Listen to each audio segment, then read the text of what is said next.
Before we dive right into the Word of God, I just want to personally thank you for dropping by on our YouTube channel. This message was recorded during our weekly worship experience. So if you are in the area, visit us. We would love to worship with you in the flesh. I pray in Jesus' name that this message will become a fuel in the fire. So get your hearts ready. Ipinapanalangin ko sa Panginoon that God will divide this message into 1,000 different ways so that it will benefit your soul.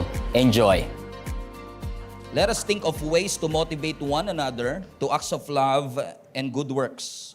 And let us not neglect our meeting together as some people do, but encourage one another, especially now that the day of His return is drawing near. Let us think of ways to motivate one another to the acts of love and of good works, and let us not neglect our meeting together as some people do, but encourage one another, especially now that the day of Jesus' return is drawing near.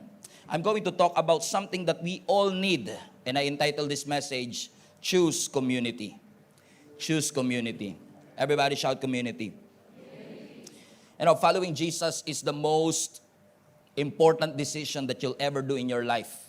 In fact, based on my testimony and based on my experience, yung desisyon kong sundin ang ating Panginoon ang pinakamagandang desisyon na ginawa ko sa aking buhay.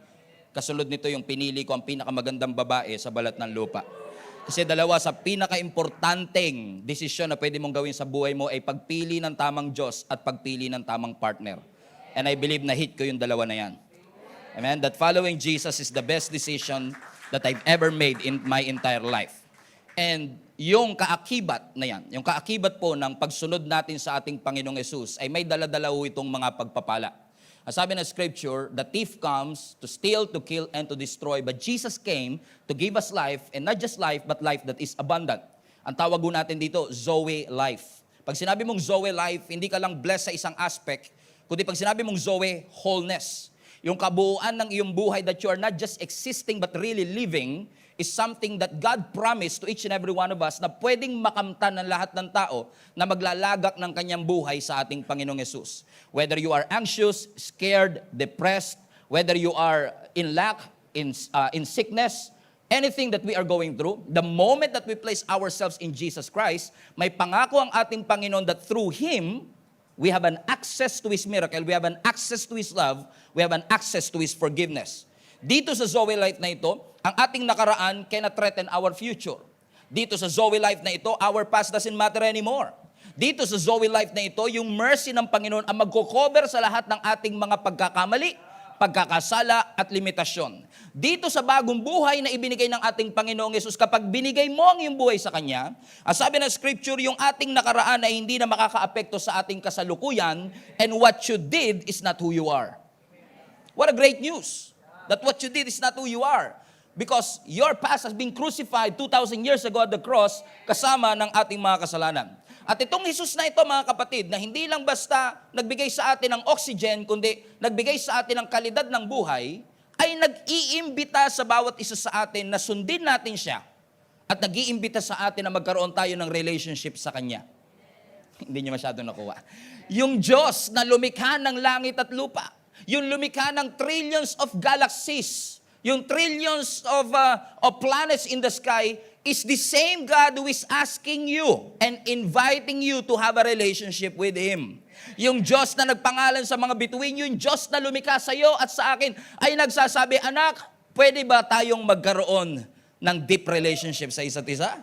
Na sabi ng Panginoon doon sa kanya mga first disciples, come, follow me. Yung come is a statement of invitation. Iniimbitahan kanyang sundin mo ang ating Panginoon. At sabi niya kay Peter, James, and John, come, follow me, and I will make you fishers of men. Ibig sabihin, kapag sinunod mo ang ating Panginoong Yesus, kapag nilagay mo ang iyong buhay sa ating Panginoong Yesus, magbabago ang destiny, trajectory, at direksyon ng iyong buhay. Komprende? Amen. Sino sa inyo makakapag-testify, nung nilagay ninyo ang inyong buhay sa ating Panginoong Yesus, may nagbago sa iyong buhay? Taas kamay lahat ng may nabago ang Panginoon sa kanilang buhay. Yan. Kasi sumunod ka sa Lord.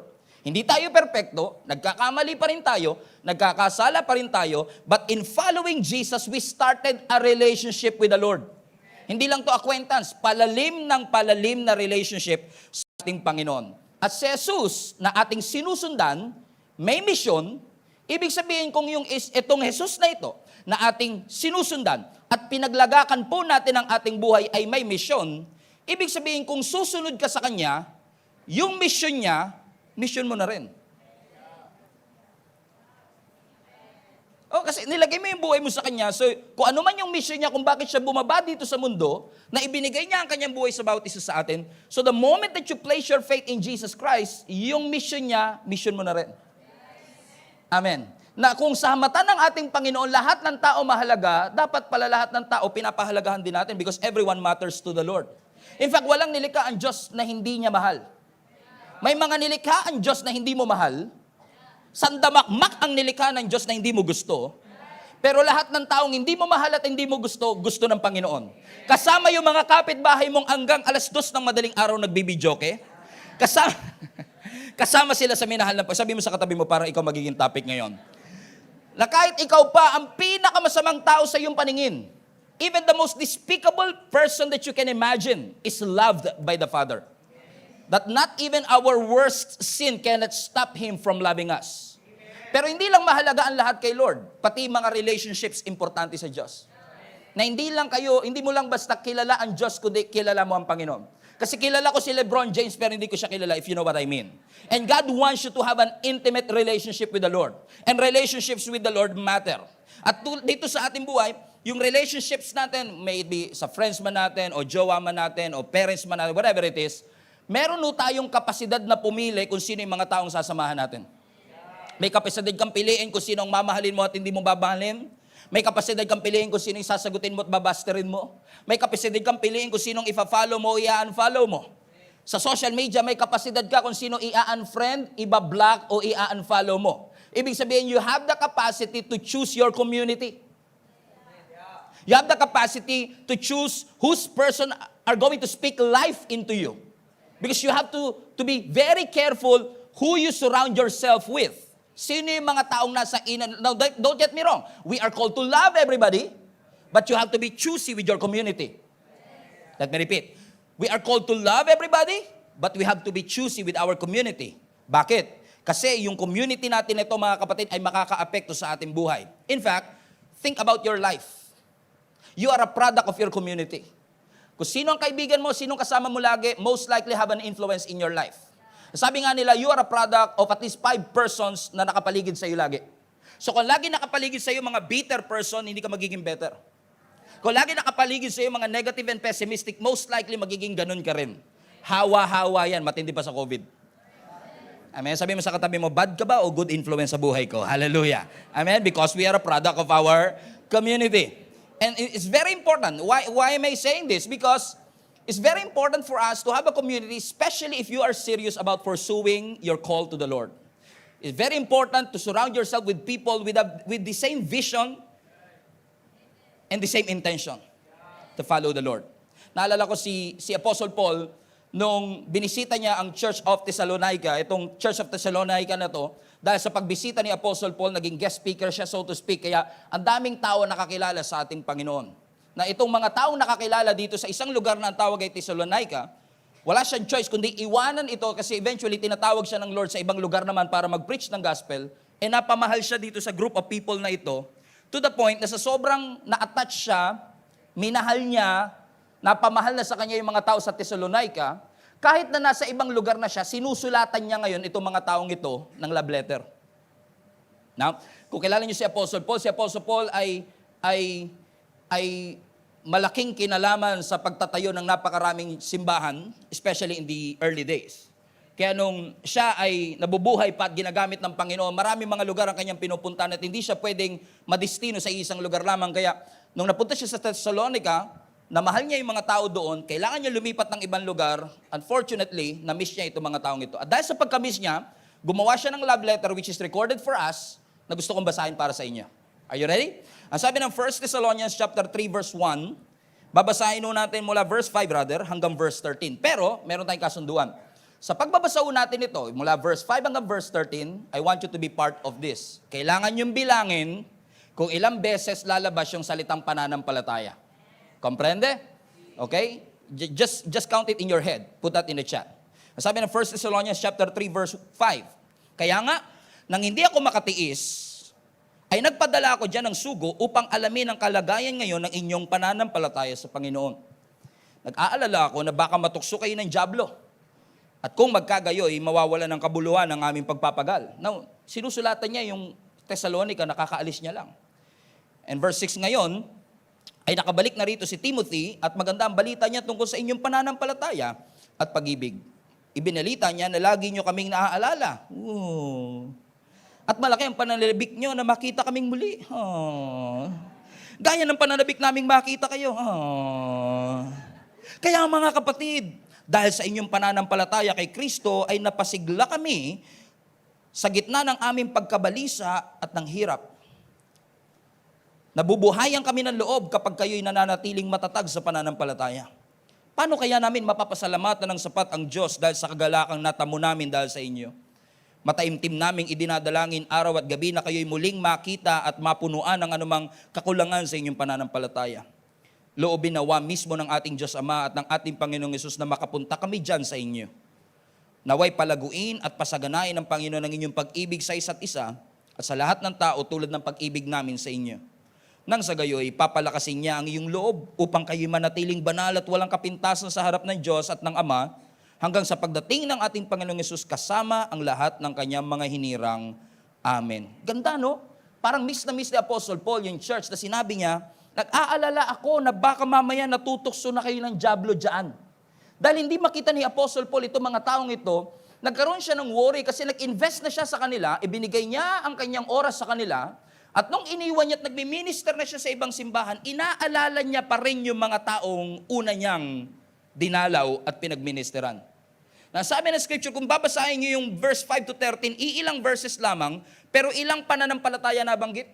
5. 5 beses binanggit yung pananampalataya. Bakit? Kasi concern si Apostle Paul sa pananampalataya ng mga taong iniwan niya. Bakit? Tingnan niyo yung sinabi niya, no? Nag-aalala ako na baka natukso na kayo ng dyablo. Ibig sabihin, nagwo-worry si Apostle Paul na baka mamaya, dahil sa temptation, dahil sa mga pagsubok, ang naging casualty ninyo yung pananampalataya ninyo. Na hindi ninyo natiis ang mga challenges and difficulty. Na give up ninyo ang inyong pananampalataya sa Panginoon.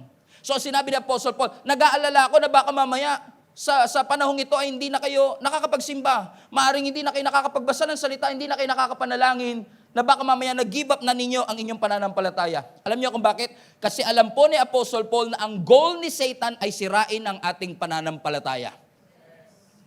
And temptation is strong in isolation.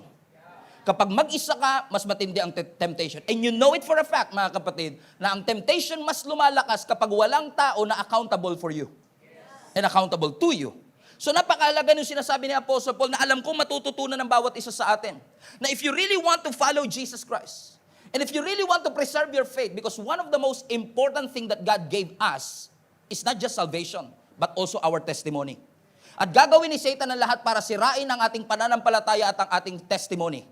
And the only way for us to preserve our faith is by having others encourage us and help us through this journey. Let me rephrase. You don't have to go through this life alone. Hindi naman kailangan pag may pagsubok ka, solohin mo lahat ng pagsubok. May mga taong inilagay ang Panginoon sa buhay mo. Pamilya man yan, kasama sa church, kasama sa ministry, na nilagay ng Panginoon sa iyong paligid para matulungan kang makalagpas dito sa pagsubok na iyong pinagdadaanan. Na sabi ni Apostle Paul, si Satan masyado siyang desidido si Satan na gusto niyang pabagsakin kayo sa inyong mga pananampalataya. Pero sinasabi ni Apostle Paul, do not waver your faith. Huwag mong i-give up ang iyong pananampalataya. Bantayan ninyo ang isa't isa. Sapagkat napakahalaga nito sa survival natin, na hindi lang tayo attached sa Diyos, kundi attached din tayo sa mga taong niligtas ng Panginoon. Sabi mo sa katabi mo, it's going to be you and me. Whether you like it or not. Amen? Mahalaga po ba? Mahalaga po ba na tayo ay may relasyon sa ating Panginoon? Yes. It's very important. Kasi ang sabi ng Scripture, when we are detached to the Lord, we are going to die. Ang sabi ng John chapter 15 verse 5, I am the vine, Jesus said, and you are the branches. And he who abides in Jesus and Jesus in you will bear much fruit. For without Jesus, you can do nothing. Basahin natin sabay-sabay, parang hindi masyado nag-gets sa mga nasa kaliwa. Okay, 1, 2, 3, go. I am the vine, Jesus said, and you are the branches. He who abides in me and I in him will bear much fruit. For without Jesus, you can do nothing. Maliwanag po ba mga kapatid? Na si Lord ang ating puno at kailangan tayo bilang mga branches ay laging attached sa Kanya? Kasi kung kailangan mo ng wisdom, kailangan lagi kang attached sa source ng wisdom. Kung kailangan mo ng peace, kailangan lagi kang attached sa source ng peace. At mapapansin nyo, the moment na nilayo mo ang sarili mo sa ating Panginoon, you make a lot of stupid decisions. You cannot sleep. You don't have peace. You know why? Because the source of peace is there. And you have to be attached always to the source of peace. You always have to attach yourself to the source of joy para magkaroon ka ng joy. Ang joy, hindi nabibili sa sari-sari store. Ang tunay na joy galing kay Jesus. Corny. Kaya ang sabi ni Jesus Christ, I am the vine. Alam mo yung tawa nila, hindi natawa eh. Tawa, corny ni pastor. Okay, I am the vine. Minsan corny rin tayo. And you are the branches, but when you abide, everybody say abide. Pag sinabi mong abide, you remain. You remain in me. You are consistent in your relationship with me. And when you do that, you will bear much fruit. Question, do you want to be fruitful? Sino sa inyo gusto nyo maging fruitful, successful, gusto nyo magkaroon ng bunga lahat ng inyong ginagawa? The secret is attachment to the source, as attachment to Jesus Christ. When you're attached to Him, being your vine, you will bear much fruit. For without Jesus, without God, you are nothing. Amen? Alam niyo sa totoo lang, si Satan, hindi ka na niya kailangang pagurin, bugbugin, para sumuko ka. Para mamatay tayo sa ating relationship kay Lord, hindi niya na kailangan tayong bigyan ng maraming problema. Alam niyo, ang gagawin lang ni Satan, i-detach ka niya sa source, mawawala ka na ng bunga. Mawawala ka na ng buhay. For example, itong grapes na ito, nakaka-lunch nyo lang kanina, kaya dessert na ngayon. Itong grapes na to, tawag natin dito is cluster of grapes. Kung makikita nyo sa background ko, meron tinatawag na vineyard. Itong vineyard na makikita nyo sa background ko is actually taniman ho yan ng mga grapes.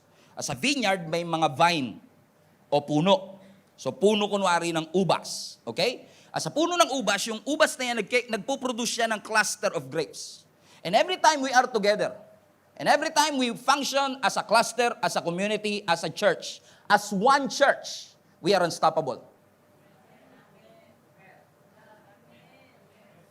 At hindi na, as si Satan, if he wants to kill you spiritually, if he want you to have, na mawala ka ng relationship kay Lord, hindi na kailangan ni Satan pindutin ka.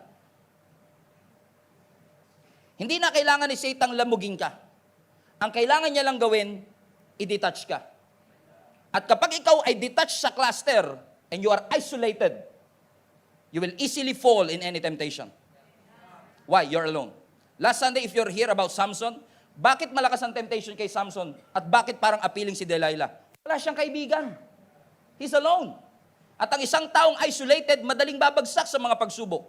That's why paulit-ulit sinasabi ni Apostle Paul, baka natukso na kayo kasi nakahiwalay. Ang gagawin lang ni Satan, gagawa siya ng paraan for you na mahiwalay. At tingnan nyo, nakahiwalay na ito, pero maganda pa kulay. Pero hindi porket maganda pa kulay, buhay pa. Kasi, it's just a matter of time. Yung pula na yan, magiging brown. Bakit? Wala nang source. Wala nang source of nutrients. And how cool is it that sometimes many Christians are convincing themselves, hindi ako nagsimba for 3 years, okay pa naman ako. Okay pa kulay ko. It's just a matter of time that you will realize, without Jesus as your source, you will never survive the battles and the journey that you are in. That's why it's very helpful for us, mga kapatid, to be reminded that you need somebody to hold on to. You need a shoulder to cry on. You need somebody who will be your refuge and your strength. The very present help in times of your trouble. That when you go through the valley of the shadow of death, you will not be afraid because you know that God is with you. And you are surrounded with people with the same vision, the same agenda, the same purpose. It's just a matter of time.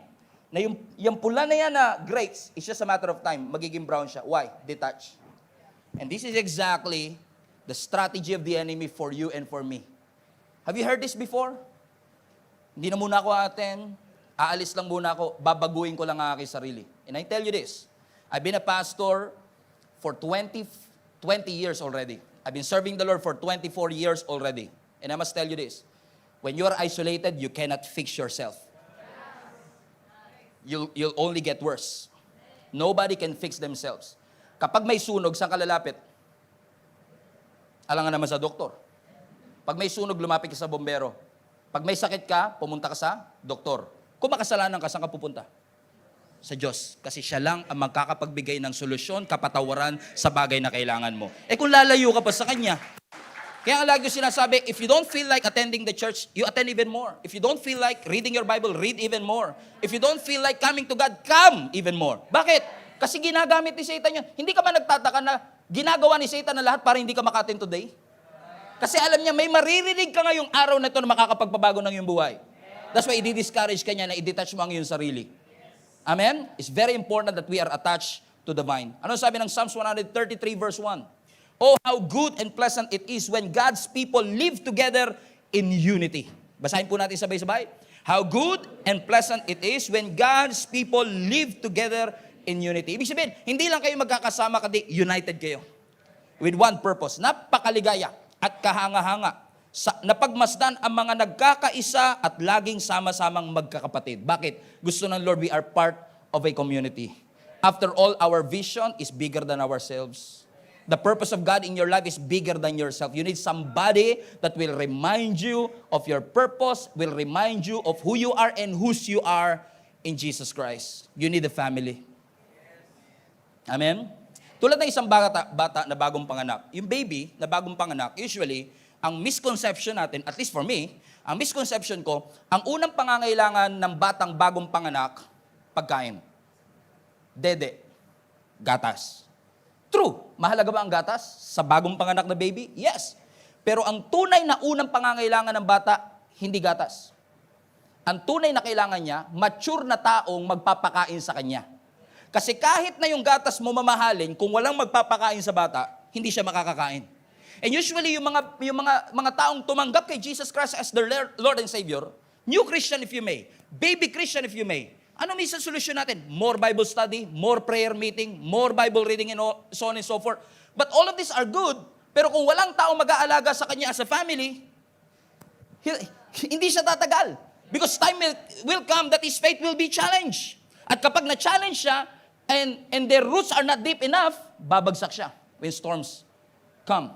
Wala pa ho ako nakita na isang puno na naglayas nung nabalitaan niyang may signal number 3 bagyo paparating. Wala pa. Kahit nabalitaan ng punong may signal number 3, hindi siya lumilipat. Bakit? Planted eh. Rooted. Ang isang taong rooted, kahit anong pagsubok ang dumating, hindi mo siya basta-basta mapapalipat. Amen? Sabi mo sa katabi mo, para ikaw na topic ngayon. Amen? Gusto niyo po ba lumago, mga kapatid? Yes. Amen? I'm reminding you and teaching you a principle. You cannot grow alone. Kailangan mo nang magpapalago sa iyo. Kailangan mo ng taong tutulong sa iyo.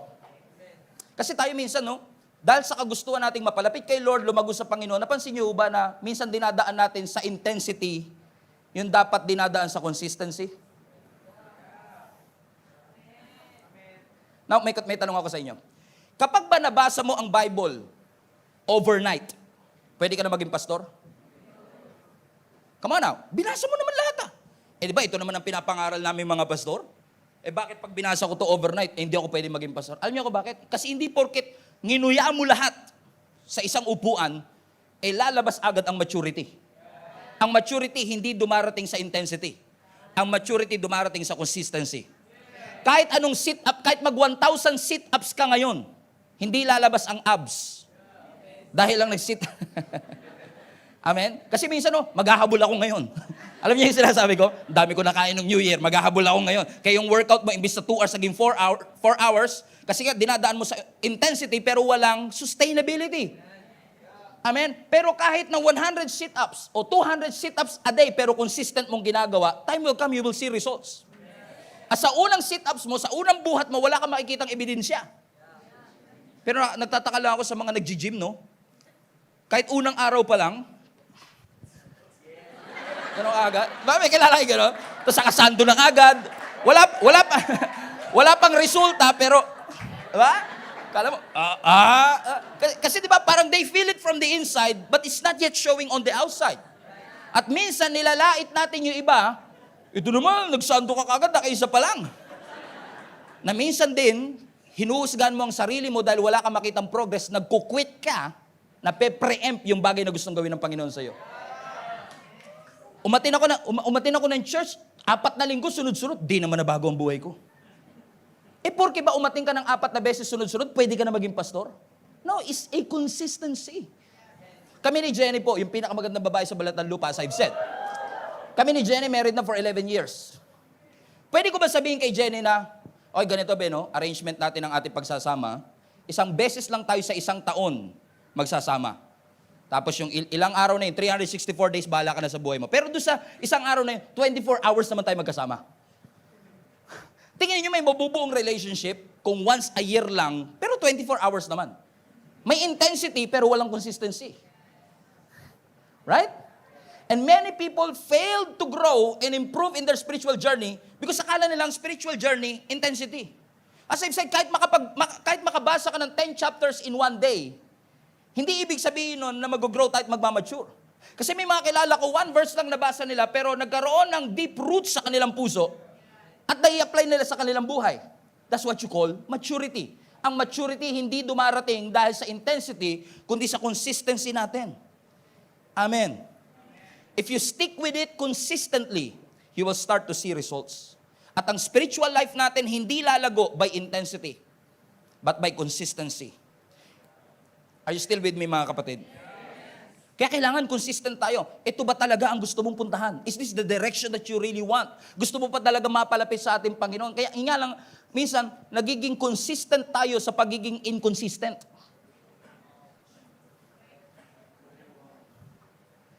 But the God that we serve is a consistent God.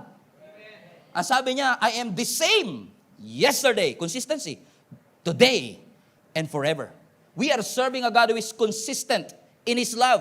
Ang love ng Lord ay hindi nakabase sa ginawa mo o hindi mo ginawa. He loves you regardless of what you do and what you did and what you're going to do. Ang pagmamahal niya sa iyo hindi nagbabago base sa ginawa natin. Ang pag-ibig ng Diyos hindi nagbabago base sa ating pagkukulang, limitasyon o lakas. No. When God says He loves you no matter what. That's consistency. Especially right now. In the rise sa pagtaso ng culture of individualism. Solo-solo na lang, kaya mo yan mag-isa. Go girl. Show the world that you're strong. You can do it alone. And walang masama sa pagiging isa o mag-isa. Pero in the rise of this individualism, ang sinasabi nila, patay na ang community. No. We need community now more than ever. We need community now more than ever. You may not realize it, mga kapatid, but we need community now more than ever. After all, we have a moral obligation na sinasabi ng Scripture that we should encourage and love one another. Di ba yung one another, ibig sabihin, mahirap naman, love one another, ikaw lang mag-isa. Encourage one another, encourage kita. No, we have a call. May pagdawag ang Panginoon to encourage one another. Amen. Ang sinasabi ng Panginoon sa atin, ang church, ang growth, ang commitment, ang relationship natin kay Lord is not a one-man's job. Maturity is a collaboration. Collaboration between you, your leader, and God. Kasi kahit gusto mo lumago, kung hindi nagko-collaborate ang pastors and leaders mo, wala rin mangyayari, di ba? Pero kahit gusto naman ng pastors and leaders, kung ayaw mo rin naman, wala rin mangyayari. It's a collaboration, not isolation. Naalala ko si Moses, one time, tumayo siya bilang judge ng nation of Israel kasi imagine niyo approximately 2 million Israelites in the desert. Ilan kaya may problema doon sa palagay po ninyo? Sa 2 million people. Di 2 million people din. At lahat ng tao na yun, mga kapatid, kapag may mga problema sila, pumipila sila in a single line para makausap si Moses at makahanap ng payo. Imagine niyo yung stress. Imagine niyo yung haba ng pila. Imagine niyo yung problema ni Moses na kahit masaya siyang gumising, matutulog siyang malungkot at stress. Come on now. Nung nakita siya ng father-in-law niya, si Jethro, what are you doing? This is not a one-man's job. Ang sabi ni Jethro. Bakit mo sinusolo yung dapat isinishare mo sa iba? Alam mo kung bakit minsan hirap na hirap tayo? Sinolo natin eh. Cast all your cares upon the Lord, for He cares for you. Pag sinabi mong all, di ko alam kung saan school kayo nag-aral, pero sa school na pinag-aralan ko, yung all lahat. Hindi sinabing 50%, hindi sinabing cash your 50%, lahat ng cares mo, kalahati. Minsan tayo, Masyado nang maraming iniintindi si Lord, marami ng planetang pinapaikot. Ito na lang, Lord, muna. Ito lang kailangan ko ngayon. And actually, in the context, that's pride. When you cannot cast all your cares upon the Lord, that's pride. Humble yourselves before the Lord. Cast all your cares upon me, for He cares for you. May malasakit ang Panginoon. He wants to collaborate with us. This is not a one-man's job. Ang sabi ni Jethro, bakit mo sinusolo yung bakit dapat ibinibigay mo? Kasi nga tayo, sa society natin, alone time, introspect, individualism. Kaya ko to. Kaya ko to mag-isa. Kahit wala nakakakilala sa akin sa church, okay lang. Papasok ako doon na hindi nila namamalayan. Lalabas ako hindi namamalayan. Tawag ko doon mga Kristiyanong pusa eh. Dahan-dahan lang dumating mamamalayan. Tapos lalabas din sila, hindi mo rin namamalayan. Pero alam nyo, isa sa pinaka-powerful arsenal ni Satan, isolation. Hindi masama na mag-isa. Tinuruan tayo ng Lord na mag-pray in private. Tinuruan tayo ng Panginoon na tumulong in private. Hindi masama yun. But there is nothing that can replace the beauty of corporate worship. There's nothing that can replace the beauty of having a community in your life that will speak life into you. You need a family whether you like it or not. Amen? Yun nga lang, ayaw natin mag-involve minsan sa community, ayaw natin ibukas ang ating mga sarili, especially the church, kasi nga, napasin nyo ba mga kapatid that people are frustrated in church? Let me personalize, some people are frustrated in our church. Kasi in-expect nila yung church natin perfect. And since day one, noong 2013, I've never mentioned, ever in this pulpit, that our church is perfect. In fact, I keep on telling each and every one of you, none of us is perfect. This church is not perfect. In fact, if you've been attending this church for quite some time, kahit mahal na mahal niyo ako, kahit pugim-pugi kayo sa akin, darating ang pagkakataon na may masasabi akong di mo magugustuhan. It will come. It's just a matter of time. It will come. Because this church is not perfect, your pastor is not perfect. At kung perfecto man ang Gia Kamanaba at sumali ka, sisirain mo kami. Because what can you expect with imperfect people na nagsama-sama? Anong klaseng mathematics yun? Na yung imperfect pinagsama mo, naging perfect? Wow. No, we are all imperfect people trying to serve a perfect God. That's what we do here. We are a work in progress by the grace of God. And I acknowledge that the church is messy sometimes. Nagkakaapakan tayo ng paa. Spiritually, emotionally, the church is not perfect. Magkakasakitan tayo, magkakapikunan tayo, may mamumuong galit na nagli-lead sa discouragement. And in my 24 years of serving the Lord in the ministry, I realized na minsan ang church confusing, minsan ang church boring, minsan ang church damaging, minsan ang church hurting. Nakasakit. That's why it takes intentionality and the grace of God to do life together. Napansin niyo yung text natin? Let us think, Hebrews 10:24, let us think of ways to motivate each other. Kasi kung di mo talaga pag-iisipang i-motivate, sarili mo na lang i-motivate mo. Pero sabi ng writer of Hebrews, maging concern ka rin sa iba. Motivate them. Kung nangihina sila, napapagod sila, kailangan tayo mag-isip ng paraan how to motivate them in the acts of love and doing good works. Kaya mapansin niyo po si Apostle Paul, he wrote 66% of our New Testament. And most of that letters in the epistles are actually letters of conviction. Kino-convict niya ang early church. Ang prideful ninyo. Immoral kayo. Punong-puno na naman kayo ng tensyon, legalism, heresy, ambition, pride, and arrogance. Biruin mo, yung mga binanggit ko, kahit ng early church, meron na. At hanggang ngayon, hindi nawawala. Bakit? What can you expect with imperfect people na nagsasama-sama? Wala. That's why we need grace. Lahat po tayo dito nagpa-function by grace. Hindi po ako nasa stage dahil ako, hindi po ako ang may hawak na mikropono dahil ako ang perpekto sa atin lahat. No. I'm holding this microphone by grace. I'm speaking to you by grace. This church is built by grace. Yung katabi mo nandyan ngayon, by grace. Grasya lang ng Diyos, kaya tayo nandito. And if truth be told, alam niyo yung totoo, mga kapatid. That's why we need a community. A shoulder to cry on.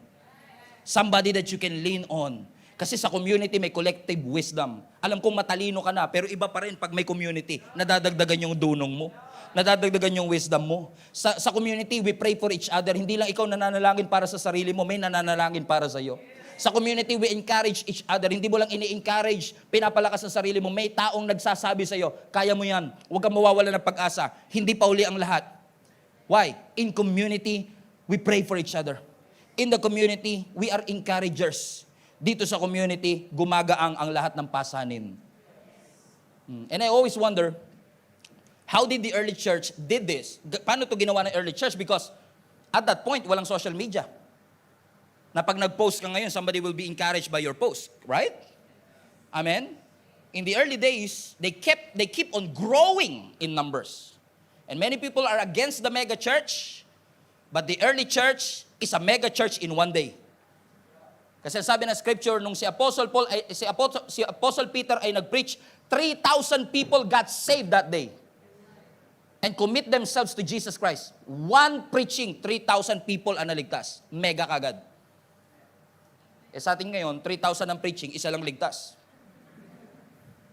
Okay, Peter, 3,000, one preaching and 3,000 people got saved. Bakit? They continue to meet together. Ano sabi ng Acts chapter 2 verse 46 to 47? So continuing daily with one accord in the temple and breaking bread from house to house, they ate their food with gladness and simplicity of the heart. Verse 47, praising God and having favor with all the people, and the Lord added to the church daily those who were being saved. So after Peter preached, one preaching and 3,000 people got saved, hindi sila huminto, hindi sila nagsettle, ang dami na natin. No, anong sabi ng scripture? They keep on what? They keep on meeting in the temple courts. They keep on breaking breads in house to house. They ate together as a family. They praised the Lord. And the Lord added to the church daily. Kaya ako naniniwala mga kapatid, aside from their Sunday service, they meet on the weekday. Kasi kung hindi kayo mag-meet on weekdays, hindi dapat ang sabi dito, the Lord added to the church weekly. Pero bakit daily? Obviously, they are sharing the gospel every day. Mga kapatid, we are trying our best dito sa ating simbahan, as you can see, to create a space for you kasi ayoko mahadlangan kayo na mag-invite na inyong mga kaibigan. Ayoko mahadlangan. Problema na namin yun. Okay? But it's our collaborative effort to keep on sharing the good news of Jesus Christ, and these people na tumatanggap kay Jesus Christ ay ma-disciple. Alam niyo kung bakit? Anak, pakipangiwan yan. Alam niyo kung bakit? Kasi parang dancer. Kala niyo sasayaw na? Hindi, biro lang. Alam niyo kung bakit? Kasi you cannot disciple a chair. So hanggat walang laman, wala kang madi-disciple. Kaya nga ang calling ng Gia, go bear fruits, fruit remains. Twin calling yon, evangelism and discipleship. Share the gospel and disciple them. Problema naman natin, minsan, share tayo ng share, wala nagdi-disciple. At mas mahirap lalo nagdi-disciple ka ng bangko. It will not grow, it cannot hear you. Kahit i-comfort mo siya, hindi siya mako-comfort. Ikaw ang mako-comfort nito actually. Why? You cannot disciple a chair. Anong ginawa nila? Amen. Nagsettle ba sila doon sa 300 at dinisciple lang nila? No, they keep on preaching. They keep on sharing the good news of Jesus Christ. Hanggang yung 3,000, Acts chapter 4 verse 4. Basa. Sabi ng scripture, Acts 4 verse 4, 2 chapters later, but many who heard the message believed.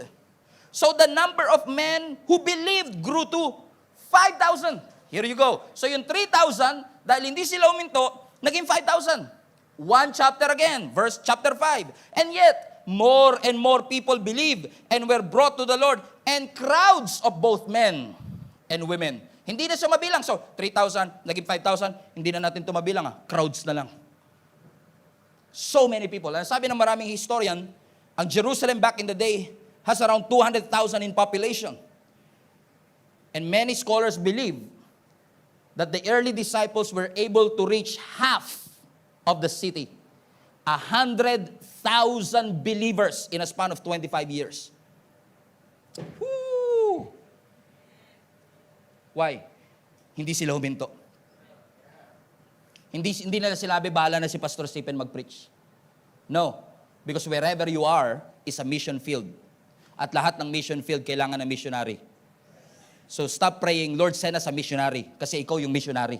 Wherever you are. Your family is your mission field. Your office is your mission field.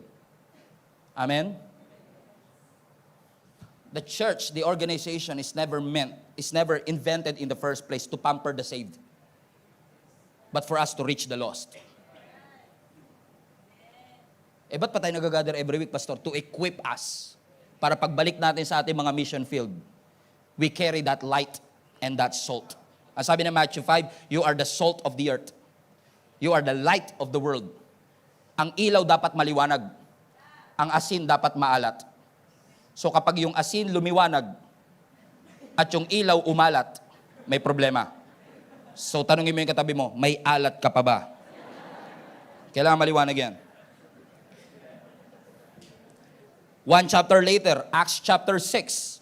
Amen? So God's message continued to spread and the number of believers greatly increased in Jerusalem and many of the Jewish priests were converted too. Kahit kaaway nila, naniwala na sa kanila.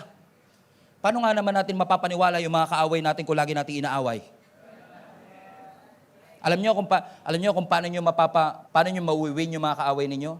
Bukas, pag lunchtime, pag nagbaong ka, gawin mong dalawa. Pag lunchtime, ibigay mo sa kanya yung isa. Magugulat yun. Grabe may lason siguro to. Ba? Hindi siya makakapaniwala eh. Kasi how come? Inaway ko siya tapos gagantihan niya ako ng kabutihan. Baka may lason to. They cannot comprehend that level of kindness, that level of grace na una nating naranasan at pinapakita natin sa kanila. Bakit mga kapatid? We are called to reach people for the glory of God.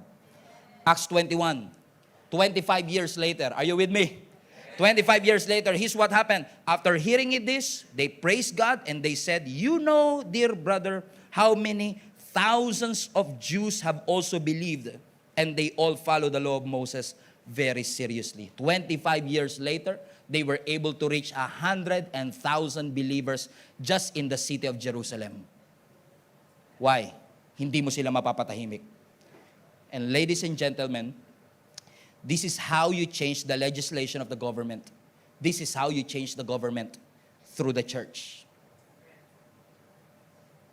Naniniwala ako ang tunay na pag-asa ng bayan, mga mananampalatayang totoo at hindi peke. Yun ang tunay na pag-asa ng bayan. Bakit? Kasi ang simbahan, it affects the families, it affects the church.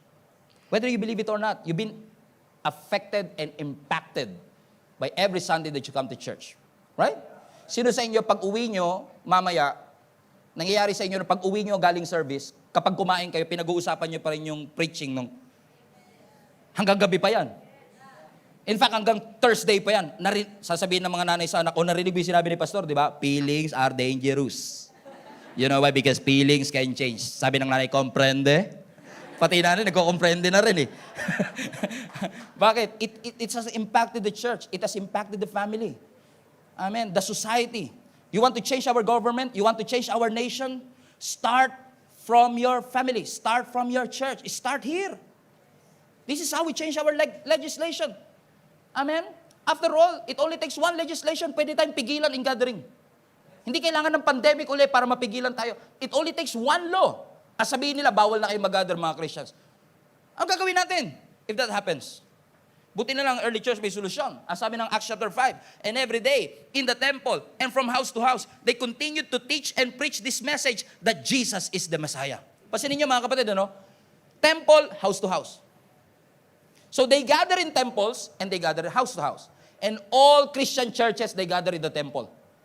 But only few are gathering through small groups, Bible studies, and house to house. If this house to house doesn't happen, walang members that will be added daily. Minsan may nagtanong sa akin, Pastor, ba't kailangan seryosong-seryoso ang simbahan sa pag-share ng gospel? Sabi ko sa kanya, naniniwala ka bang totoo yung impyerno? Opo. Kung naniniwala kang totoo, it will cost you something. Kung naniniwala kang totoo, may epekto yun sa buhay mo, sa pagsasalita mo. Kasi alam mo na kung ititikom natin ang ating bibig hindi makakakilala yung mga taong dapat makakilala. Sino sa inyo excited pagdating natin sa langit, magkakasama tayo lahat? Magkaroon tayong reunion doon. Lahat ng Gia Kamanaba sama-sama sa isang corner. Come on na, sino sa inyo excited? Sino sa inyo excited yung mga kaibigan nyo, makita nyo sa langit? Sino sa inyo excited mga ka-office mate nyo, makita nyo sa langit? Pero isang malaking bangungot pag wala yung pamilya mo doon. Pero nandun yung office mate mo.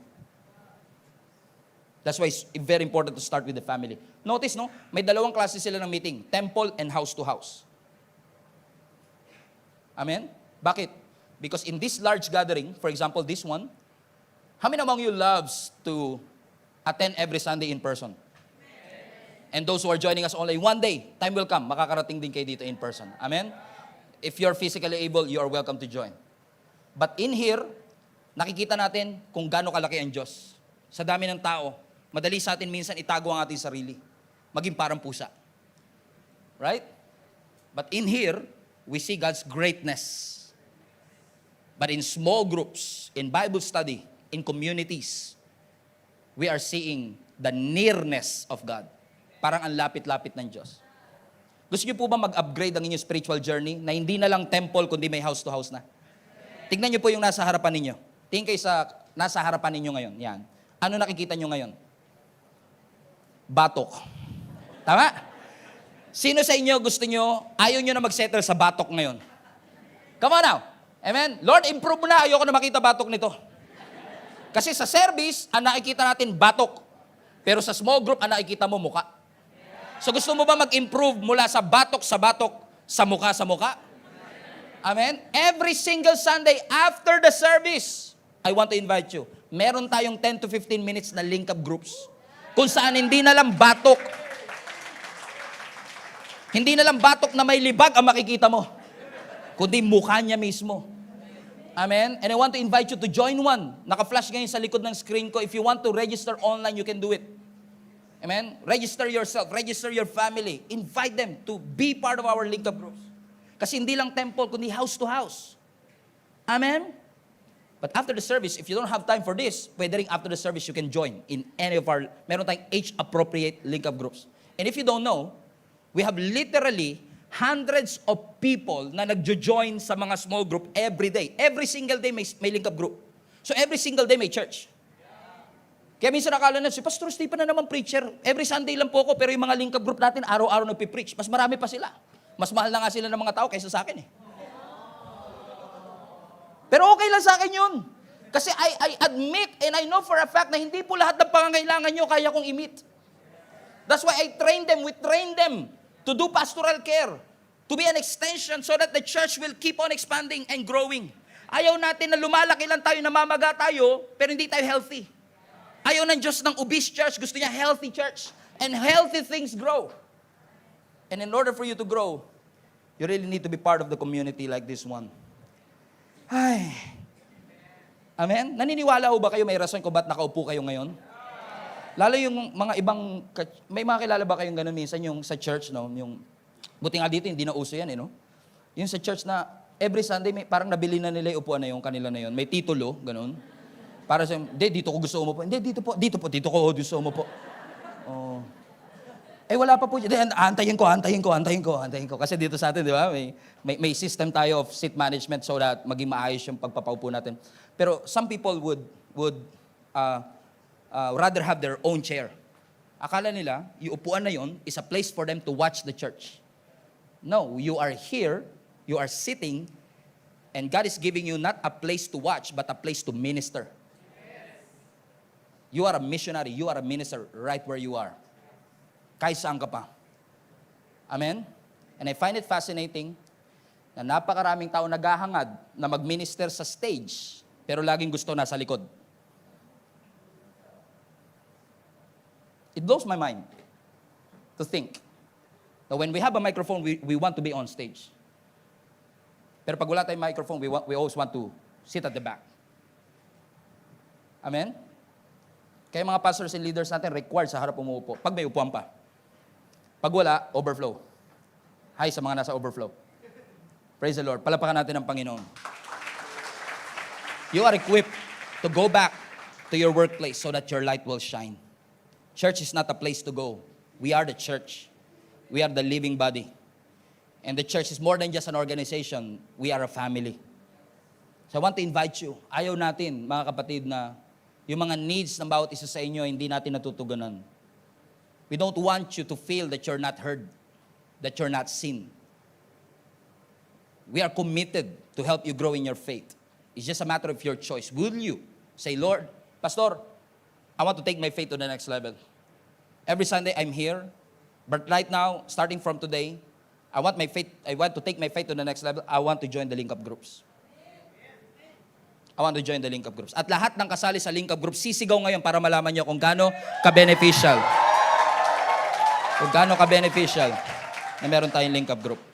It's hard to face the battles of life without a community that will stand together, pray together, encourage together. You need a community. You need a spiritual family. You cannot do life alone. Amen? So our action plan for today, make a commitment, consistency in attending, in reading, and praying. And also consistency na ibigay ko ang aking sarili deeper for the glory of God. Amen? So, from my heart to yours, from your tatay spiritually, I really wanted to encourage all of you to join our link-up groups. Amen? Be part of one. Amen? Be part of one.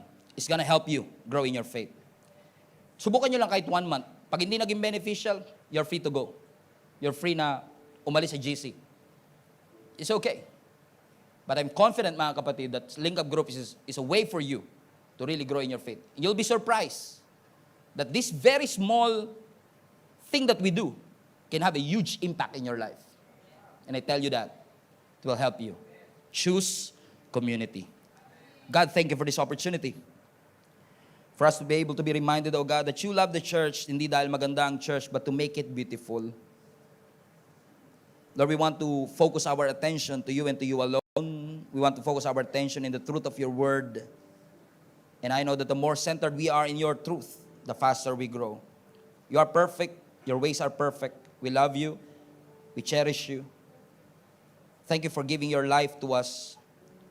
Thank you for allowing us to experience, oh God, your grace and your mercy in our lives today. And so today, as we respond to your call to choose community, may it be consistently attending, oh God, consistently reaching out, being influenced or influence other people. May it be joining our home Bible studies or small groups, oh God. Lord, I pray in Jesus' name that you will continue, oh God, to empower the church and prepare us, oh God, for what's about to come. Naniniwala ako, Panginoon, that explosive growth are yet to come. Naniniwala ako that the best is still yet to come. So I pray in Jesus' name, equip us, empower us, i-ready niyo po kami for all the things that you're about to do in our lives. All glory belongs to you, for you are good, and your mercy endures forever. Amen. Palapakan natin ang Panginoon. Hello Global Family, thank you for watching. If this message have impacted your life, please consider subscribing. Let us know in the comments what God spoke to you today. Where are you streaming from? Or how can we pray for you? We pray in Jesus' name that we will continue to advance God's kingdom through the spreading of His word through this online